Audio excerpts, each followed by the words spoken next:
execute the Digimon summoning program. Something happens to that egg. The human world might be affected too. On the honor of Adamus, we must persevere. All that we do to protect humanity from anomalies. We must fulfill our mission. Welcome back to Retro Rebound. In today's video, it's been a long journey to get to this point here, but we're talking about Digimon, specifically Digimon Story Time Stranger. Now, this is part of a series of turn-based RPGs set within the Digimon universe, including Cyber Sleuth and Hacker's Memory. Now, I gotta own myself here because it's part of this journey into the Digimon world and why this game completely caught me off guard. I am that fringe Digimon fan. Like, I'm gonna call myself out. Growing up in the late 90s and early 2000s, I was that Digimon fan who only knew Agumon and honestly just said, why would I get into Digimon when I can play Pokemon? And when I grew out of Pokemon, it's not like I went to Digimon, I just went over to Mega Man Battle Network, and that was history, as many of you've heard before. It wasn't really until my college years that Digimon started to catch my attention. I was burnt out on Pokemon, and anytime I saw a Digimon doing something, it was more mature, like Digimon Survive, like this M-rated visual novel with choice and consequence, but tactical combat. I started to really fall in love with the risks they took with their franchise, but also how they managed to differentiate themselves from Pokemon. But now we're in a whole other world. We're talking about Time Stranger, which takes itself seriously, but is also a great turn-based RPG. Now, this wasn't really part of the plan. If you asked me earlier in the year, Maddie, it's the end of September, entering October, what are you going to be reviewing for Retro Rebound? I would have normally told you it would have been Final Fantasy Tactics, but I kind of had a choice to make. When Bandai reached out to me and said, hey, do you want to check out Digimon Story Time Stranger? I went, you know what? This is really rare that a company comes to you. Normally you got to send out the email and then hope to God someone feels like checking their email that day, and then hope to God again they actually want to respond to you, and then hope to God one more time that they actually give you access. Like, it's this whole chain where a company came to me and said, like, here's the code, you want it? I was like, yeah, sure. You know what? This is a great time to give it a shot. So I fired it up kind of on a whim just to see where it would take me. Just one of those feeler things. Because as I said, I'm a fringe Digimon fan. Bro, I'm in. This is awesome. I've got so much to talk about. So thank you for bearing with that setup. Ladies and gentlemen, if you're new here, you're into Digimon, I don't know, we'll see where the wind takes us. Consider subscribing. Okay, first off, this game's got atmosphere. It's got aura to it, as the kids say. It's literally the moment you choose which protagonist you're going to play as. Just listen to the music. Good, good. Here I go. Please? Or when you get back to your house and you have an attic that you're staying in, listen to the music there.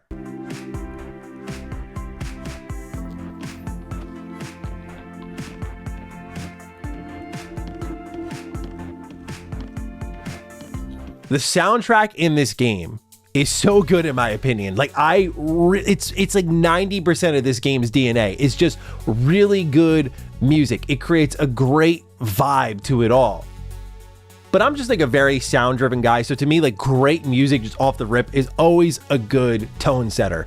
But where it really starts to separate itself is what's happening in the story. So I'm about 10 hours in right now, and what's happened so far has really grabbed me because it's like a time-traveling post-apocalyptic scenario. It reminds me in a lot of ways of one of my favorite Final Fantasy games. Here's another hot take for you. Final Fantasy 13 too. If you've been watching me for a while, you know this. If you haven't, sorry for the unpleasant surprise, but I really love that game. And one of the things I do love about it is how you have areas that have different time periods that you can travel to. This game tackles a similar idea. It begins with a world-ending scenario. The stakes feel high, and it's really dark, honestly. Like, it gets really grim where it goes. And then all of a sudden, you're back 8 years before all of this happened. And naturally, this story is pushing you to figure out what's happening with these time anomalies and also how you can prevent that outcome from going down. It starts to play with time in interesting ways. Some characters know you in certain pockets of time while they don't know you in other pockets of time. And in turn, creates what I think so far has been a pretty interesting narrative, all things considered. But I have to be honest with you all, as we start to transition into gameplay a bit, a lot of my brain, pardon me, was in Pokemon comparison mode. And I think that's a little bit fair because ever since I was a kid, Digimon was viewed as a directly competing franchise to Pokemon. And it's crazy to me how many risks this game takes, how it pushes its budget in interesting ways, while it does feel low budget in other areas we'll talk about, but how it tries to push itself compared to its competition in ways that I feel more people should be paying attention to, because I wasn't really paying attention to it. All I did when Cyber Sleuth came to Vita was fire it up for like an hour, and then I got really tired. I remember I took a nap and then went and played something else, like just peak high school / early college, just whatever brain. But the story setup is great, and one thing I really have, again, admired about the Digimon franchise is it tackles it with a level of maturity. It's a more intimate tale about a family who's lost something greatly personal to them, while at the same time tackling something grand, something that's world-ending and pressing. It is very anime, to be honest with you, in like some of the characters, like the host of Occult Tokyo TV being like, you know, a very generic streamer personality. Like, not everything is great here. There are some moments where the cutscene presentation feels very lifeless and low budget compared to the moments they really do push it. You could tell they picked and chose their scenes that they really wanted to deliver a heavy hitter for selectively.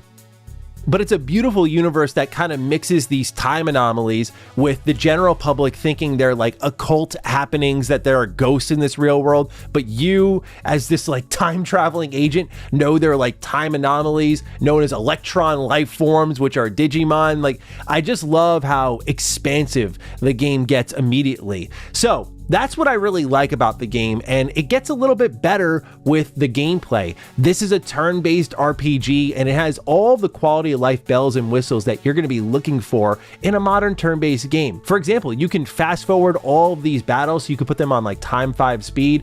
If you want to farm some of these Digimon, because the way you actually get to convert them is, I think, a really great mechanic. You can just put on auto battle if that's something you want to do. So grinding in this game, if you ever have to do it, it's really set up for that. But yeah, as you're running around and fighting these Digimon, it's not like, and pardon me, by the way, if I know this might be old news to some of y'all, but for me, this is really cool. So when you're fighting these Digimon, you start to scan their data. And as you progressively fight them more and more, when you get them to 100%, you can convert them into a Digimon and bring them into your party. Now, if you wait till they're at 200% by fighting them more, you'll get like better stats, better HP out of them, that sort of stuff. I found this just really compelling because it was really fun to fight everybody, because I wanted to fight them anyway, as I'll get into the bones of the combat system, but also just knowing fighting is allowing me to get all these different monsters, and I don't have to like go and catch them or weaken them or anything like that. Like, that gameplay loop is fine for one series, but I love how this one's differentiated itself. Same thing with evolving. Like, it's not just one evolving path, but like when someone's ready to digivolve, they're going to go into a multitude of paths, and depending on how you want to break them out, there's could be like 1 of 5 trees for some of these Digimon, and the choices can be really overwhelming, and that's not even accounting for tweaking their personality. So as you fight with them more and you build a bond with them, you'll also be able to talk to them. They're going to ask you questions about life itself. You'll be able to answer those questions about life itself, and then kind of like guide them to a certain path, like more friendly, more amicable, or more brave, and things like that. And these will define their stats later in the game as they evolve and grow as a Digimon. Like, it's insanely deep, the ways that you can tweak your digital monsters. I thought that was really cool. And then all these extra ones you're getting later in the game, you can bring to the in-between theater, this place that's, I mean, it kind of reminds me a little bit of the Velvet Room in Persona. We'll talk about the Persona inspiration a little bit, but it kind of exists between dream and reality, mind and matter. And it's here that you can bring your Digimon to a Digifarm and just drop them off there. You could assign them training programs. You could feed them. It's kind of like the Chow Garden too, if I were to draw another comparable. But yeah, you just always have like little irons in the fire everywhere, things to tweak, things to adjust. I could see people really getting into this. I mean, for me, I'm already playing Trails in the Sky remake. Like, I'm a taken man in the JRPG world, but this one really did sweep me off my feet with just how many little things I could do. So much so that you saw I started talking about combat and got swept away by the progression system.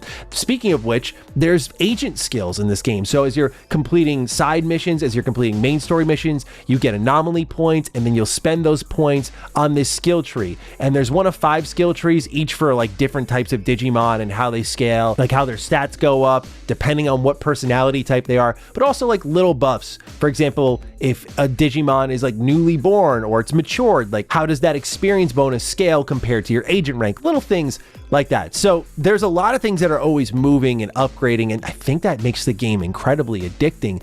But really where I think the game sings is its turn-based combat. It has little twists in it that work really well, but also big mechanics that I think are really exciting. So like the little things are, for example, you could use an item during a turn and it won't spend that turn. So you could heal, you could restore your SP, you could restore a status effect, you could swap someone out even. You could take 2 actions in a turn. This took me a while to adjust to, but just being able to use an item and then commit to an attack really did feel great because I had so much power to play with, and some of these Digimon will hit you really hard. Some of the bosses in the game are pretty tough. Nothing's beat me, nothing's game overed me yet, but this game can be a little bit challenging, which I do appreciate.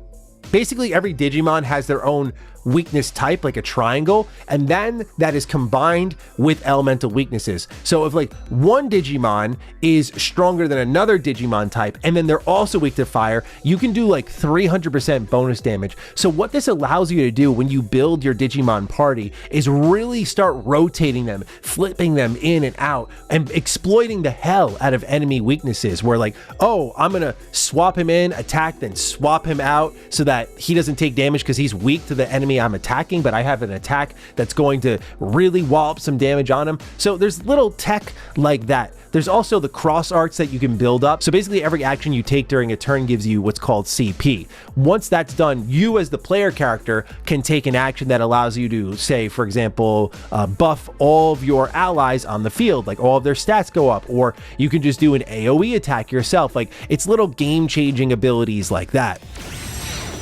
And I said earlier that this game kind of had Pokemon on the brain. Let's get into it, man. These attack animations are really good. I mean, even excluding Pokemon from the conversation, these look really good. This is where the budget was spent. Again, there are some cutscenes and definitely some environments in these dungeons. Like, for such a cool universe, and it gets there, man, but like some of these dungeons, the fact that some of the opening dungeons are just hallways, just office building hallways, or sewers? Really? Like, this world is so cool. You're time traveling, but you have me fighting in sewers? What are we doing, baby? I think that's a little crazy, personally. But again, that's where you feel the budgetary limit. Where you really feel that it's been spent are these monster animations. I mean, they look really good. They have full voice lines for them. They have unique animations per Digimon for when they win the fight. So there's been a lot of effort put into the monsters themselves. They look really good. They're really exciting in combat. They have their own special moves. Again, uniquely voiced. Like, it's really good stuff. And then each of these Digimon you can equip skills to, like not just the ones that they learn, but like you can attach skills to them. You can also attach equipment to each of them, some like buffing their, say, health or their defense and whatnot.